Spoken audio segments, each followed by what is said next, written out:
Good morning, everyone. As you guys all sign in here and you sign into this beautiful, bright day where you probably needed to buy an ark if you were somewhere in Wisconsin anyway over the last several days. Rainfall has been something of a commonality to us now. I think we're likening ourselves to Seattle. So if you wanted to know what it's like to live in Seattle, Washington, this is what it's like. Rain every single day at about 3 o'clock, or sometimes just rain all day. So with that, we had a wonderful, wonderful spring. But today, bringing you what you should be paying attention to, things that are happening out there as well, and quite a few things going on in the world. So we'll get to it. But before I do that, I'll go big. And for mine, today is a very special day. Today is the anniversary of my daughter's 18th birthday, actually, of her first birthday. So she is now 18. The good news about her is she's super excited about being able to vote. That she's been talking about that for years. Oh, wait. No, she hasn't.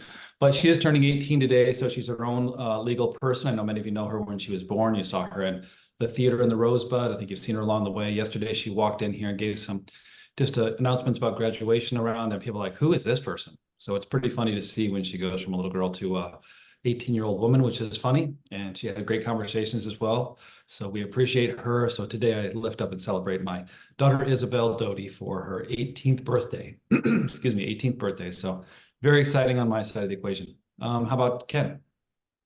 Hey, thank you, Chris. That's pretty exciting. Happy birthday to your daughter. Can't believe she's 18 years old already and going on to college. That's pretty wild. Time flies, as they say, and they do grow up, apparently, right? So, They do.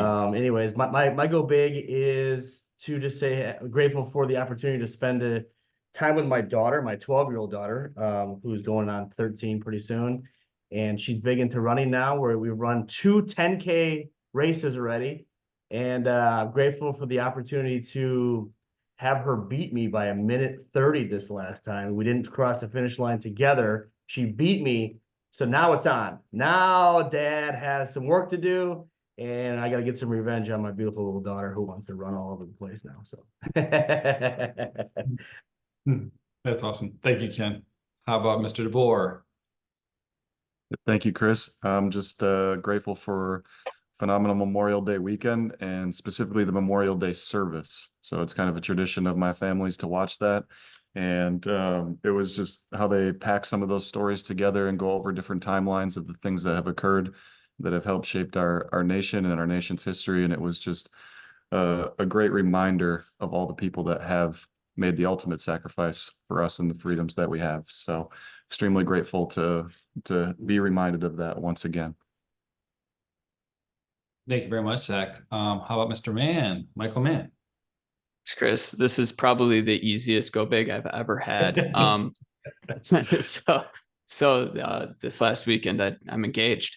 She said yes. So I am so incredibly grateful for everybody who came out to see us. You know, there are people who flew in from across the country to just spend the afternoon with us and be able to share that moment. And you know, for the vineyard that we went to, the photographer, everybody who helped me coordinate, make it possible for us to have the most magical, amazing day of my life. And for Sabrina for saying yes. So a lot to be grateful for today. That's awesome. Thank you, Michael. Congratulations. That's outstanding. Absolutely outstanding. How about let's go to Michael Birschbach. Thanks, Chris. And it's a pretty tough act to follow from Mike Mann there, but I'm grateful for the always getting better mindset. I took the long holiday weekend to get some extra rest. Starting this week, really want to focus on some of the things that I'm looking to improve and just my mindset and discipline and everything. So feeling refreshed. Thank you very much. Awesome. How about Lauren? Lauren will be joining us today. She is doing our happenings, but I'd like to know your go big. Absolutely. I think you guys might like this one. I am grateful for the game of golf. I played over this last weekend and I hadn't played in a couple years and surprised myself quite a bit. So I am most importantly looking forward to being able to play the game of golf with my dad, spending more time with him through it that way. So That's cool. I appreciate that. That's absolutely awesome. Absolutely awesome. How about Ashley?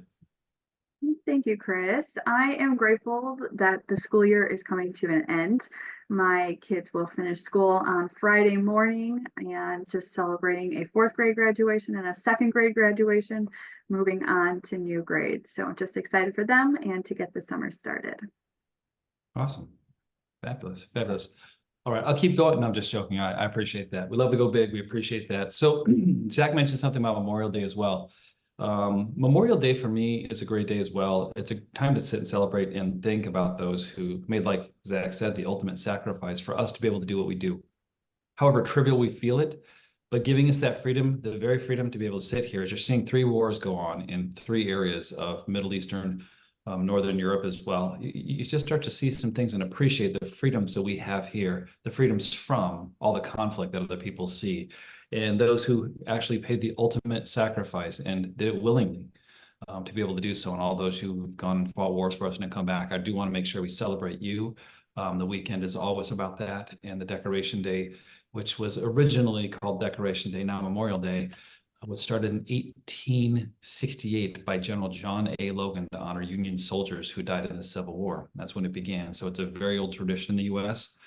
Unfortunately, in my opinion, I think it's been minimized to a great degree to be picnics and other things where people just gather, but maybe with not being the focus. I'd love to see that brought back to the center. Some of the wonderful veterans organizations that are reemerging, I think right now in many people's focus, veterans organizations and veterans relief and help are at the center of most charitable organizations I've seen over the past 2 years. It's really been a resurgence. So great to see that as well, but I wanted to make sure there's some, incredible things that occur. A couple of facts also about Memorial Day is the National Moment of Remembrance is observed at 3 p.m. local time for a moment of silence anywhere you are. So remember that next year.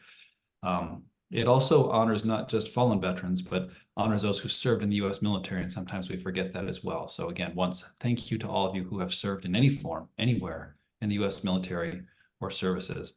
It's a solemn federal holiday, and so the personnel who make the ultimate sacrifice is really what that's about. So thank you all. I really appreciate your time and attention to the Memorial Day. Heading to what we do here, some of the planning, the items going on. There's a lot going on in the world, a lot of worry about inflation, a lot of concern lately, even with some of the pundits about inflation, but also about the soft landing or hard landing we might have, a presidential election coming up. Let me give you some good news. You can do some comparison. The inflation rate right now in Turkey is accelerated to 70%. So we followed that. It was 26, it was 25, I should say, it was 30, 35, 40, but it's accelerated to 70% year over year. So you want to talk about things becoming unaffordable quickly? Take a look at that very quickly. Some news about Great Britain. They may actually reach their 2% inflation rate, which was their bank's target rate. So there may be some easing there sooner than in America, I should say.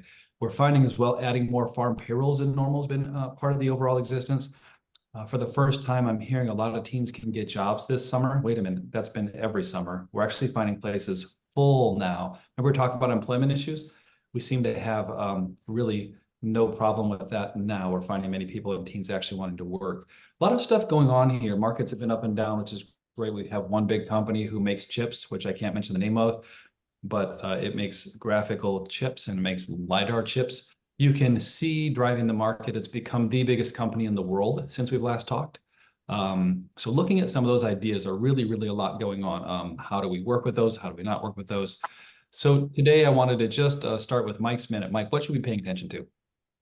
Thanks, Chris. And I love that you brought up the topic of inflation, because I'm actually going to make the case for deflation and what's going on out there that you could be watching it. And when you kind of peel back the surface of what is the CPI print and the other prints that the Federal Reserve looks at, there's something else that is there. And that could actually be considered maybe more real than some of these numbers on a page. And that's company comments. And before I make a comment about maybe specifically a company in general, I want everybody to know that this is not a recommendation to buy or sell a security. Please consult your financial advisor directly if you would like to learn more. But anyways, a couple companies out there, one that is a big red bullseye, is lowering prices on 1,500 items over across the entirety of household goods that they sell. And they're doing this in an effort to raise sales and be able to bring more goods to consumers, as the individual consumer does seem to be starting to waver a little bit. That's lower income tax brackets, mind you. The higher income tax brackets are still able to drive, they're still spending, all these good things are happening that's driving the economy. But the notice is that some of those household goods, and that's usually groceries and things like that, are becoming harder and harder to buy. So they're actually lowering prices to become more competitive. In that same standpoint, there's a lot of fast food companies announcing that they're having a lot of bundled deals this coming summer. So you're going to see a lot of $5 bundles, a lot of different things like that. Prices that we're seeing that are going to be lower than we have for a while before. And these are all just for the bread of competition. And a lot of these ideas are things that combat inflation, because prices come down, that's deflation at the end of the day. So that story is very real. And there's a lot of companies talking about that and how they're trying to create a competitive advantage by actually lowering prices, which, given that they feel that they have the ability to do so, means that the underlying driver of that could be coming down. So watch for a potential, right? We never know what's going to happen, but an easing of the inflation in the future prints. Thanks, Chris. Awesome. Thank you very much, Mike. When it comes to the topic of deflation as well, what's interesting about it is the single biggest deflator we've had in our lifetime is a little tiny thing that keeps getting smaller and smaller. It's called the speed of a chip. It's a microchip. This has been the biggest deflationary factor we've ever seen. Sure, we've seen inflation at 2% of other things, but the fact that the power that we use for artificial intelligence and mainly functioning for our daily life, weather radar, everything that's written out there, the cost gets lower and lower for more and more speed. It's massively deflationary. Another deflationary item, Mike, I wanted to add to that is homes in Florida. You're starting to see prices actually drop in Florida, some areas, not Tampa, not Miami. But we've seen this across the board. In order to move homes, we're actually having to reduce prices. Those are deflationary as well. I have a good friend who owns some Culvers in the area too. We were talking at a graduation party over the weekend about the fact that people are beginning to maybe not come and put off one of the meals they have per week because prices are becoming high enough where it becomes an issue for them. So $35 at Culver's, or just skip it once a week. Just giving you an idea. So there are some deflationary items. Those are consumer demand driven deflation. So love it, Mike. Appreciate you. And there's a ton of detail behind that. I could go into another hour or two of that, but I'll stop because I would like to get over to Zach's facts. Thank you, Chris. As just for the sake of time, kind of fly through, and a lot has occurred over the last month of May since our last webinar as far as markets go, in a very positive direction. So not much has changed on the fixed income side of things, almost identical to the start of the month. So when it comes to the Treasury, the 1-year Treasury is around 5% still. The 5-year is around 4.5%, and then the 10-year is right around 4.5% as well. Going into markets, the Dow Jones is about 3% on the year, which is a 3% gain over the month. The S&P 500 is actually over 11% positive on the year and a 6% gain over the month of May, and is at an all-time high. So if you guys remember, the first 3 months of the year was positive pretty much straight through the entire month. We had a little bit of a pullback in April and then a phenomenal month of May. The NASDAQ is up about 13% on the year and 8% positive since the first, which is also at an all-time high. The Russell 2000, which is smaller size companies, is about 2% positive and a 4% gain since the 1st of May. The international side of things, excluding the US, is about 4% positive and a 3% gain since the 1st. Emerging markets, one that has struggled for really since before COVID, is up 4% on the year, 2% since the 1st, but actually that one's up over 6% since the middle of April. So just thought that was extremely interesting to look at and to follow with Zach's facts. We hear a lot about those big companies that Chris and Mike mentioned, and always kind of take a look at about how much of that actually composes of the S&P 500. It's up to over 30% of the S&P is now in 7 companies, which is actually 6 because one of those is 2 of their share classes, which is Alphabet. So, and 35% is in the top 10 companies. So when we take a look at those, we listen to a lot of different people, and a lot of them are having fear of missing out of some of those big 6 companies. And so it's a great reminder to stay diversified, to continue to rebalance. And we looked at when we reach this really high concentration, this is the most concentration over 10 companies, it's at a peak, but that we actually look at what does it look like when you're in the S&P equal weight during times like these. And since 1991, 2000, 2008, 2012 and 2020 were the other times where it reached a peak concentration. The S&P equal weight, so equal weight across all 500 companies, actually outperformed it on the 1 year, 2 year, and 3 year. So what that really tells us is just the extreme importance of staying diversified when these top 7 companies, these top 10 companies really have extreme gains. So wanted to give a little perspective with that as well. Back to you, Chris. Thank you very much. I appreciate that, Zach. I had a question. Why are Zach and spiders so smart? Because they can find everything on the web. Appreciate you, brother. Question for you. I've got this. I know exactly. It's kind of a bad dad joke, but it's fun. You can use it on your kids and grandkids. I'd like to give those out to you. So let me go over as well to, I got Michael's Cycle. I got a new segment. It's kind of fun. It's Michael's Cycle. I just made it up right now. So if it was apparent, I did. But let's go to Michael's Cycle real quick. What's going on, Michael? What should we be paying attention to? Thanks, Chris.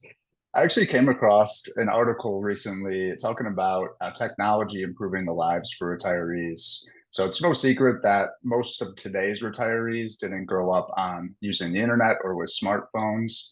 But one silver lining from the pandemic was it almost forced them to adopt and use some technology in order to stay connected, like video calling using Zoom. But this article had talked about technology potentially allowing people to continue to live in their homes for longer, which we've been talking a lot about lately with our clients. 2010, the retiree population over the age of 65 was 40 million. Today, that number is around 56 million. And by 2030, it's projected to be over 80 million. Some of the technology that they actually talked about was, I should say, first, one of the improvements or changes that came from that was actually Medicare provided coverage for virtual doctor visits, and private insurers followed shortly after that. Some of the technology that they're talking about would be automatic medication dispensers. Now, most smartwatches have fall detection. They have systems now that are integrated hubs to allow you to communicate with someone across the country or across the world, where you're able to track their movement. And if you're unable to reach them, it actually allows you to communicate with them inside their home. A few other things would be video doorbells such as Ring, and even monitors now that can tell if a stove top or a stove was left on for an extended period of time, which is all allowing us to care for and stay in communication with our loved ones who may be aging in their home. But this just shows us that technology is continuing to advance. Companies are continuing to innovate, and living in your home for a longer period of time may be a more realistic option, not that far in the future. Thanks, Chris. Thank you as well, Michael. Appreciate you. Let's go to Ashley's Advocate. Thank you, Chris. Absolutely. Chris has brought light to this previously, but I wanted to show you a visual just to bring some more attention to it. So Mark Cuban's CostPlus drug company. Mark Cuban's basis for this company is to cut out the middleman and save money on prescription drugs. So they have a pharmacy that they deal with directly. So the cost, of course, plus 15% for operating costs to keep this business afloat, of course, and then plus any fees. There may be a small pharmacy fee on these drugs that you are looking for to purchase online. And then, of course, a small shipping fee to get them to your door. I did look it up. You can sign up very easily online. You will need a prescription from your doctor with their CostPlus pharmacy information on it. And it can be shipped to your door. There's even refills that happen when you're 50% through your medication that will automatically ship to you again. So just wanted to, again, bring some attention to the CostPlus drug company. It is a great company getting people direct drugs from the company and instead cutting out that middleman to, again, save money on inflated drug money or costs. And there are hundreds of medications and prescriptions out there, some even life-saving, of course, and at a very good cost. So again, please check out CostPlus Drug Company to save yourself some money on prescriptions and things that you may be using every single day. Back to you, Chris. Outstanding. Thank you very much, Ashley. Appreciate that. Thanks for being our advocate. Ken's Corner. Ken, what's up? That's Ken's Corner. KK. KK Federal. I think that was a bank back in the day, wasn't it? It was. KK Federal will help plan tomorrow. I think that was was that the tagline I heard? I like it. Yeah, I think I was like 4 years old when that came out or something like that. So a range of topics that we have right now. So long-term care premiums, if you do own a policy right now, we're going through some of those decisions to say, okay, what should we do with those policies? Premiums are being increased. That's, to my knowledge, somewhat dictated by the state by state. These insurance companies present their case to the state, and the state has a range of percentage increases. And if it's like in the range, it's good. If it's not, they have to renegotiate. So a lot of it's dictated by the state, which I think comes to a surprise to some of us actually. So just be aware of that. You know, those are tough decisions because we signed up for those policies with our intent to be a wonderful thing. And all of a sudden now our $5,000 premium now might be 15 or 20. And decisions need to be made on what your thought and what your thought process is on the idea of having a long-term care policy. What does that look like for you? Are we close to needing benefits potentially? It's kind of an unknown, but you know, the probability of needing it sooner than later, we have to kind of wave that in here to see if that makes sense for us to pay the increase to keep our benefits, or maybe take a reduction of benefits as well. So sometimes a lot of places where we're living as well, some of these communities, these life path communities, offer a lot of this as well. So sometimes we're finding overlap in long-term care coverage and where you live.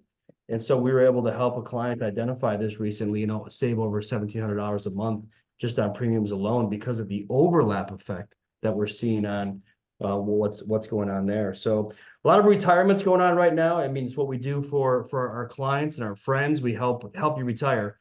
We're seeing a nice wave of retirees right now. It's one of the biggest joys we have. And what we do is watch you retire, help you retire, put you in a great situation to never have to worry about money again.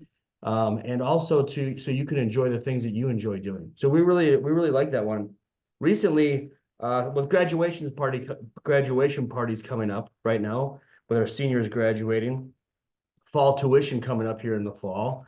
Right now, college plans. If we're helping with those, let's take a look at those. If you have some on your own, let's look at those allocations, because right now the markets are pretty good.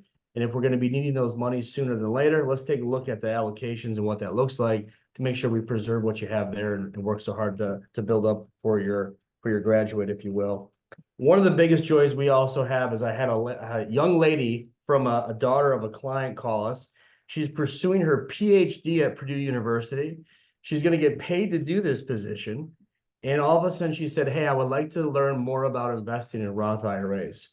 And as a dad, as a financial advisor, as a leader and a guide for a lot of you, that brings almost a tear to my eye when I hear that, because we all know that if you start earlier, you can actually save less, right, over time. You don't have to save as much to get to where you want to be at the end. So watching these 21-year-olds, these 22-year-olds start investing for their future, wow, that is really something special, and we really like that. So good job, mom and dad. Good job, grandma and grandpa, for putting that into your family member's ear there. And if we can be part of that and help facilitate that anyway, we certainly would be honored and privileged to do so. Hey, Ken, well, you know what today is, right? What's today? Today is 5/29. Oh, look at that, Chris. Hey, absolutely. I know you didn't notice. I tend to be around for the bigger picture and perspective. So it's a great Memorial Day for 5/29 plan. My daughter was born on the day that you should invest for college. So, just so you know, I've got one as well, and I think that's a great one. But, you know, Ken, I do have another question. What do you call an illegally parked frog? Toad. Oh, there it is. There it is. I think that's a good one for that. Exactly. Sorry, Mike, man. I thought you appreciate that one as well, brother. So I've got like a couple of different ideas here. So this is going to be called Chris's Missives. Now, missive is actually a written form, but I'm going to just call it Chris's Missives because it kind of goes together. I've got about 3 minutes for my section now. Eventually, there'll be no time for me once everybody talks. But two things I want to bring up here. First, I want to tell you, I am more who I am now than I have ever been. Think about that. I am more now who I am than I've ever been. What does that even mean? I don't know, but let's move to something else. I want to say this. Today, we're living in a VUCA world. We're living in a VUCA world, okay? We're talking about Velcro and Teflon. In a VUCA world, there's a lot of stuff coming at you, a lot of really bad news. You got to decide what you want to be Velcro with and what you want to be Teflon to bounce off of you. So Velcro and Teflon today is a lesson. You're getting a lot of things coming at you. You get a choice. You get a choice on whether you're going to keep it and hold on to it, or you're just going to let it bounce off you and slip away. Very important when you see things coming like now, all the different things going on, unfortunately, in Gaza, where some people recognize, a country, some don't, and there's a bunch of humanitarian issues going on, not just there, but we've forgotten Syria, Ukraine also has that going on. It's amazing to watch the myopic focus of one area of the news, but you get a chance to see, okay, what is it that's going to be very important to me today? What can I do about it? Or what should I maybe just let go, pray for who it is, and let go of the news and not let it affect me on a day-to-day basis so that I can be good to the people who are around me that I'm interacting with. This kind of goes into this idea, a second idea, calling this is the age of interdependence. If you really look at this worldwide, and this was said by somebody very famous as well, but this is the age of interdependence. We are going to be depending more on each other than we ever have. With computers, you think that might not be the case, but now we're all connected, at least even loosely. So before, you didn't know anybody who lived in Ohio who had some problem with some disease you've never heard of, right? Today, you could hear about it immediately. On Facebook, it's brought up. Somebody's kid passed away. This stuff it's there. We're more interdependent, but less prepared. So some of the things I want to talk about as well, I'm going to talk about just very much in short shrift here. Bill Gates also came out with his latest book recommendation ideas. And funny this, he's a little bit behind the times, but he came out with David Brooks' How to Know a Person. It's a book that he's going to keep with him for some time, he said. Now, for those of you who've been in the book club, we've done this book. We did it about 5 to 6 months, maybe 5 months ago, and it is life-changing. For those who have spent time on it and want to become a better person, get to know somebody better and listen, it is a must read. Bill Gates also agrees. If you don't believe me, you can choose. It's really up to you. But in the age of interdependence, what do we need to do to become better? I'm going to leave the question there for you, but that is something we can focus on today. What can we do to become better? This is one thing that a client said as well, and I'll kind of leave this. This is a line for you to be able to complete. Don't die wishing you wouldn't have spent more time, ... So today, make it an exercise. Don't leave this world regretting or wishing that you wouldn't have spent more time with family, outside, working, whatever you want to do, whatever you love. It's a great one. With that, I know that was an awful lot in a short time, but I had 3 or 4 things I wanted to cover. Now I need to pass it over to Lauren to let us know, what should we be paying attention to, Lauren? And actually, I didn't make up your segment yet, but I'm going to call it Lauren's Happenings. Not very original, but I think it's good for now. Sounds good. Thanks, Chris. Yeah, before I get into some dates, I just wanted to put the reminder out there that if you missed the Where Will You Live event, we now have that recording up on our YouTube channel. So go check it out if you missed that. And then starting with today at 10 a.m., we have our Ladies and Gentian Zoom. Lisa will be leading us through an origami craft workshop. And then next week, June 5th, I had to put this one in there. It is Ashley's birthday. Wanted to give her a shout out. And we will also be closed that day, focusing as a team on how to serve you better. And then our next bi-weekly update is June 12th. So don't forget to register if you haven't already. That same day on June 12th, this is an important date, we are hosting our first Kids Finance Camp.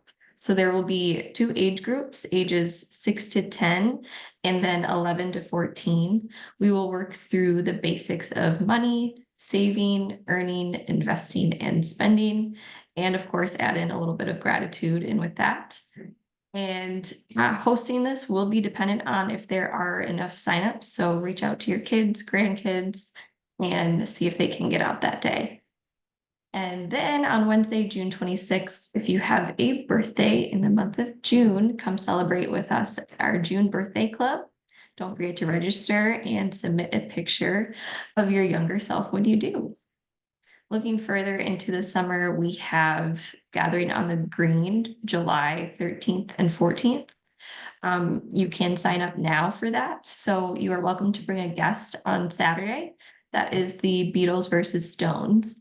And then on Sunday, we would love to see the whole family out there. That concert is with Unspoken. And yeah, you can RSVP for either day or both on our website under the events tab. And then lastly, looking further out on September 9th, that is our annual Shred Day. So That is for all your sensitive documents, a chance for you to get rid of those securely. So we will have that on September 9th. And that's all I have for now. Awesome. Thank you, Lauren. Thanks for keeping us abreast of all the things going on. It sounds like there's an absolute ton of things as well. So thank you. So with this being the season for graduation parties, you've probably been invited to 15 or 20 or 30 of them as well. My daughter has one. I'm just joking. I was going to invite everybody to it, but I'm just messing with you a little bit. But I want to say this. With all this planning going, all these parties going, I got a question for you. How do you organize a space party? Plan it. So anyway, I want to move on here and say thank you all for your time today. Thank you for listening to us. Thank you for letting us be your guide. We love to be here. We call us your accompanist. We're there to make you sound and be even better. So use us in that form. We're here to listen, to understand who you are, so that we can help you not worry about this and move on to the things that are important to you. Really, that's our focus here when it comes to money, when it comes to things in life, when it comes to, Live It, when it comes to last week's program as well on microplastics and gut biome. We're really trying to help you, give you resources to live a wonderful, full life. So we hope that's beneficial to you. But from our galactic headquarters here in Mequon, Wisconsin, from the Ark, hopefully this thing floats if it keeps raining. We want to say thank you tremendously for the people you're introducing us to. Thank you for your trust, most importantly as well. Thank you for your friendship. With that, have a great week, and we'll see you in 2 weeks.